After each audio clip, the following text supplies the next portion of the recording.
All right, so we have a lot to talk about. In that quick little clip in the beginning of the video, we fired this thing up for the first time. It's the first time we've ever heard this thing run, ever. I haven't been doing much updates, I apologize. Just been trying to get some major things finished out on this quad, and I didn't really want to drag out the series into a bunch of videos, so. And I'm not very good at making videos. Anyway, but I thought I would just update you guys really quick. Hold on, stand by here. It's probably for one of these coils here, which isn't good. Yep. All right. Sorry about that. Anyway, I thought I would update you guys really quick on what's going on with the quad.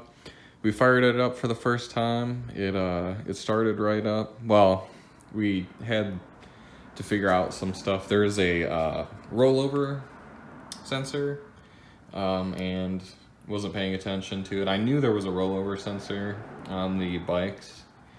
This obviously has to be orientated up in order for this thing to start and send fuel to the fuel rails and turn on the injectors, all that stuff. So we were cranking it. Well, we didn't really crank it that many times. We cranked it a couple times, and these things being fuel injected, they should fire up or at least sputter and make some kind of sound right away. So we knew something was wrong. So we started looking around and we're like, oh, the sensor is upside down. So flipped it over, sure enough, fuel pump primed way longer than it ever did before, and we started cranking it, started making little spits and sputter sounds. We started playing with the, essentially what's the choke on this thing, even though it's injected. This does something to the fuel mixture, I don't know. But we started playing with that back and forth, and it fired up. It started to idle. It idled really good. So we're like, okay, well, let's put some coolant in it, or get the radiator brackets all figured out and stuff. So we knocked that out. We put coolant in it. We started it up. And it started to leak coolant.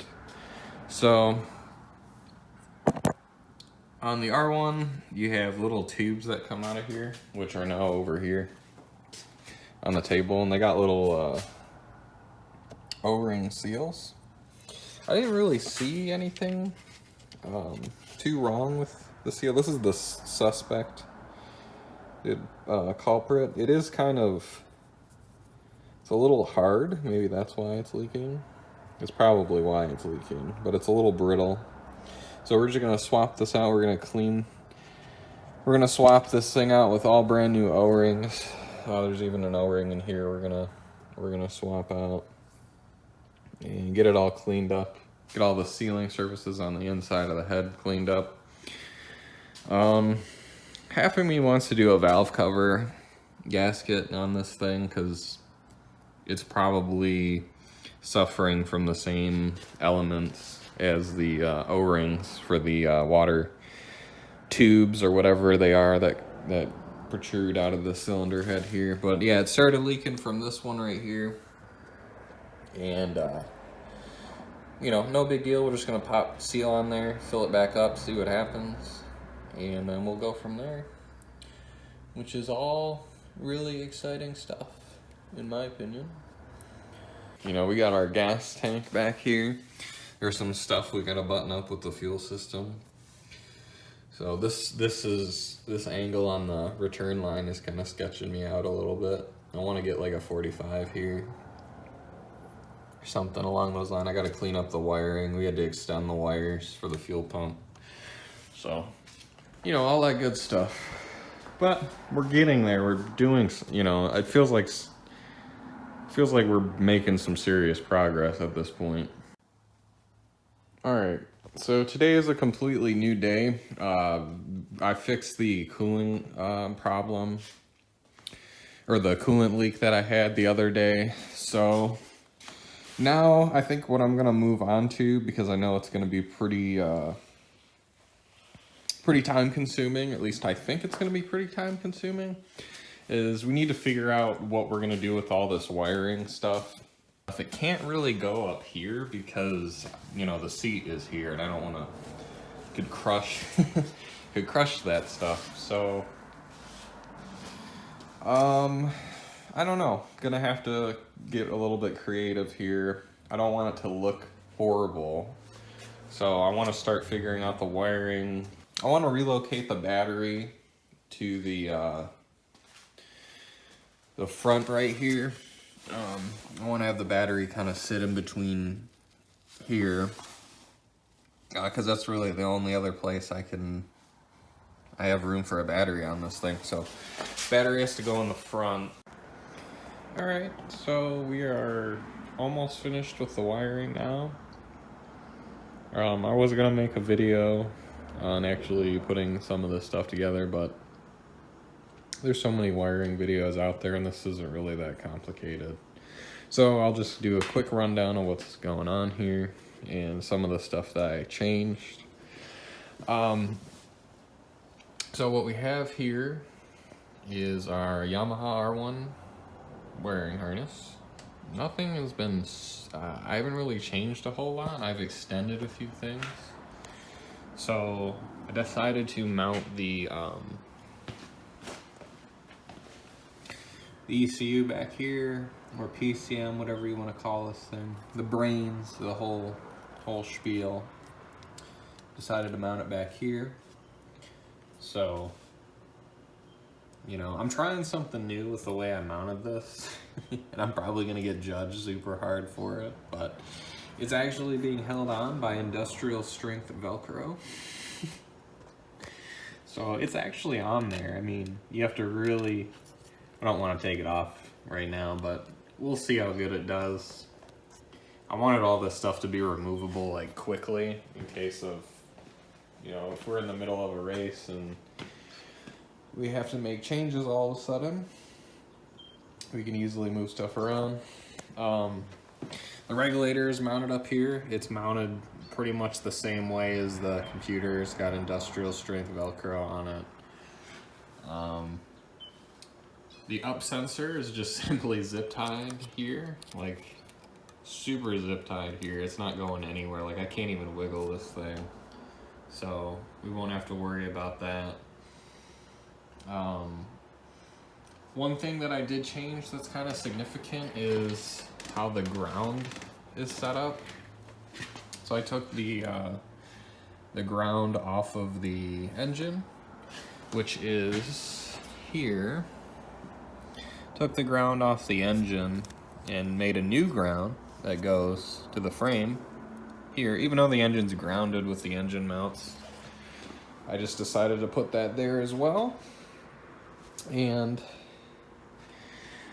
what I did was, so for the battery, I did a frame ground just because it was easy and this hole was already here on the frame. So we got this here, and this will go down to our battery, because our battery is going to live in here. And we got the positive side for the battery right here. So the starter cable was actually long enough to be relocated to the front. So it actually, that's it right here. Runs underneath, not touching anything, which is nice. Plenty of room here. So it runs up to the solenoid, or relay, or whatever you want to call this thing. So everything is going to be kind of normal as far as, you know, length to the main concerns that I have. So the thing that I did have to extend is the main power cable for the whole wiring harness. So that goes from here all the way back to this fuse, which is like the main power for the whole quad basically.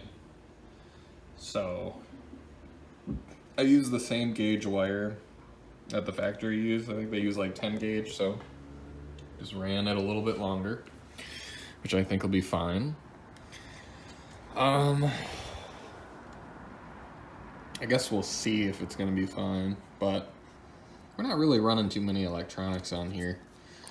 And then obviously, you know, the big boy cables have not been lengthened at all. So like the starter cable is still the same length and all that stuff. I didn't want to lengthen that stuff. But I did have to lengthen the solenoid trigger, whatever this is. So I did lengthen this, which this goes up here and around and just all the way back here, which is where it originally was, so just right in there. And that's pretty much it for the wiring. There's nothing really super complicated on this thing. I did leave like the rear taillight plug in here because I do plan on putting a rear taillight on this thing eventually.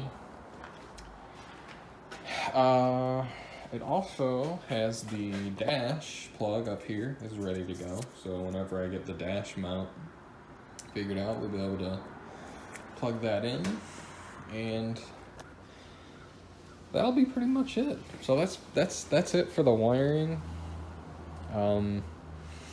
Really at this point it's just like odds and ends here and there. So we have to do the brakes, you have to do the chain. I think that's gonna have to do it for this this episode or this video. The last video will probably be this thing, the finishing pieces. So, alright guys, have a good one.